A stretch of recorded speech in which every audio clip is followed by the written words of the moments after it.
Nemom Kochuveli railway സ്റ്റേഷനുകളുടെ പേര് മാറുന്നു. സംസ്ഥാന സർക്കാരിന്റെ ശുപാർശ കേന്ദ്രം അംഗീകരിച്ചു. നേമം ഇനി മുതൽ തിരുവനന്തപുരം സൗത്ത് എന്നും കൊച്ചുവേളി തിരുവനന്തപുരം നോർത്ത് എന്നും അറിയപ്പെടും. 2023 സംസ്ഥാന സർക്കാർ കേന്ദ്ര സർക്കാരിന് നൽകിയ ശുപാർശയാണ് ഇപ്പോൾ അംഗീകരിച്ചിരിക്കുന്നത്. ജൂലൈ 26 ഇക്കാര്യം അറിയിച്ചുകൊണ്ട് കേന്ദ്രത്തിന്റെ കത്ത് കേരളത്തിന് ലഭിച്ചത്. ഇതോടെ തിരുവനന്തപുരം സെൻട്രലിനു പുറമെ 2 പ്രധാന റെയിൽവേ സ്റ്റേഷനുകൾ കൂടി തിരുവനന്തപുരത്ത് ഉണ്ടാകും. നേമം കൊച്ചുവേളി റെയിൽവേ സ്റ്റേഷനുകളുടെ വികസനത്തിനായി കോടികളുടെ പദ്ധതിയാണ് പുതിയ ബഡ്ജറ്റിൽ പ്രഖ്യാപിച്ചത്. ഇതിന്റെ പ്രവർത്തനങ്ങൾ പ്രാരംഭഘട്ടത്തിലാണ്. തിരുവനന്തപുരത്ത് നിന്ന് 8 കിലോമീറ്റർ ദൂരെയാണ് കൊച്ചുവേളി, 7 കിലോമീറ്റർ ദൂരെയാണ് നേമം. ഇവ രണ്ടും വികസിക്കുന്നതോടെ ഇരുഭാഗത്തേക്കുമുള്ള ട്രെയിനുകൾക്ക് സുഗമ യാത്ര ഉറപ്പാക്കാനാകും. തിരുവനന്തപുരം സെൻട്രൽ കേന്ദ്രീകരിച്ച് സർവീസ് നടത്തുന്ന ട്രെയിനുകളുടെ എണ്ണം പരമാവധി ആയതോടെയാണ് ഈ 2 സ്റ്റേഷനുകൾ വികസിപ്പിക്കാൻ തീരുമാനിച്ചത്. നിരവധി ദീർഘദൂര ട്രെയിനുകൾ കൊച്ചുവേളിയിൽ നിന്നാണ് സർവീസ് ആരംഭിക്കുന്നതും യാത്ര അവസാനിപ്പിക്കുന്നതും. മറ്റ് സംസ്ഥാനങ്ങളിൽ നിന്ന് ടിക്കറ്റ് എടുക്കുന്ന യാത്രക്കാർക്ക് കൊച്ചുവേളി അപരിചിതമായതിനാൽ തിരുവനന്തപുരത്തേക്കുള്ള ടിക്കറ്റ് കിട്ടിയില്ലെങ്കിൽ യാത്ര ഉപേക്ഷിക്കുകയാണ്. തിരുവനന്തപുരം എന്ന് കൂടി ചേർത്ത് നേമവും കൊച്ചുവേളിയും പേര് മാറുന്നതോടെ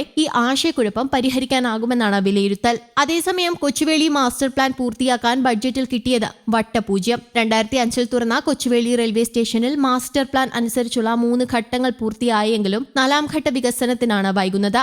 6 പ്ലാറ്റ്ഫോമുകൾ, 3 സ്റ്റേബിളിംഗ് ലൈനുകൾ, അറ്റകുറ്റപ്പണികളുള്ള 3 പിറ്റ് ലൈനുകൾ എന്നിവയാണ് സ്റ്റേഷനിലുള്ളത്. 6 പ്ലാറ്റ്ഫോമുകളായിട്ടും പുതിയ ട്രെയിൻ സർവീസുകൾ ആരംഭിക്കുകയോ കൊച്ചുവേളി മംഗളൂരു, അന്ത്യോദയ, കൊച്ചുവേളി ബംഗളൂരു, ഹംസഫർ, കൊച്ചുവേളി യശ്വന്തപുര, ഗരീബ് രഥ് എന്നീ ട്രെയിനുകൾ പ്രതിദിനമാക്കാനോ കഴിഞ്ഞിട്ടില്ല. ടെർമിനൽ അതിന്റെ പൂർണ്ണശേഷിയിൽ പ്രവർത്തിക്കണമെങ്കിൽ 4ാം ഘട്ട വികസനം നടക്കണം. ജനപ്രതിനിധികൾ ആരും കൊച്ചുവേളിയുടെ കാര്യത്തിൽ ശ്രദ്ധ കാണിക്കുന്നില്ല എന്നും പരാതിയുണ്ട്. ഒരു പിറ്റ് ലൈനും 1 സ്റ്റേബിളിംഗ് ലൈനുമാണ് ഇനി നിർമ്മിക്കാനുള്ളത്.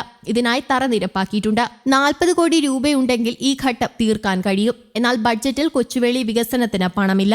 കൊച്ചുവേളി രാമേശ്വരം, കൊച്ചുവേളി താമ്പാരം പുതിയ ട്രെയിനുകൾക്കും തിരുനെൽവേലി കൊച്ചുവേളി മെമു സർവീസുകൾക്കുമായി വിവിധ സംഘടനകൾ നിവേദനം നൽകിയിട്ടുണ്ടെങ്കിലും അവ ഓടിക്കാനുള്ള അടിസ്ഥാന സൗകര്യം കൊച്ചുവേളിയിലില്ല. ഏതെങ്കിലും സ്പെഷ്യൽ ട്രെയിൻ വന്നാൽ ഇവിടെയുള്ള ട്രെയിനുകൾ കടക്കാവൂരും മുരുക്കുപുഴയിലും കൊണ്ടിട്ടാണ് സ്ഥലമൊരുക്കുന്നത്. കൂടാതെ 2 വർഷത്തിനുള്ളിൽ നേമത്തും ചൂളം വിളിയെത്തും. തിരുവനന്തപുരം നാഗർകോവിൽ പാത ഇരട്ടിപ്പിക്കലിന്റെ ഭാഗമായി നേമം ടെർമിനലിന്റെ നിർമ്മാണം ദ്രുതഗതിയിൽ പുരോഗമിക്കുന്നു. ഇതോടെ തിരുവനന്തപുരം സെൻട്രൽ റെയിൽവേ സ്റ്റേഷന്റെ ഉപഗ്രഹ സ്റ്റേഷനായി നേമം മാറും. 78 കോടി രൂപയുടെ നിർമ്മാണ പ്രവർത്തനങ്ങളാണ് ഇവിടെ പുരോഗമിക്കുന്നത്. നിലവിലെ സ്റ്റേഷൻ കെട്ടിടം പൊളിച്ച് പുതിയത് പണിയും. 2 പുതിയ പ്ലാറ്റ്ഫോം കൂടി വരുന്നതോടെ ആകെ 4 പ്ലാറ്റ്ഫോമുകൾ നേമം സ്റ്റേഷനിൽ ഉണ്ടാകും.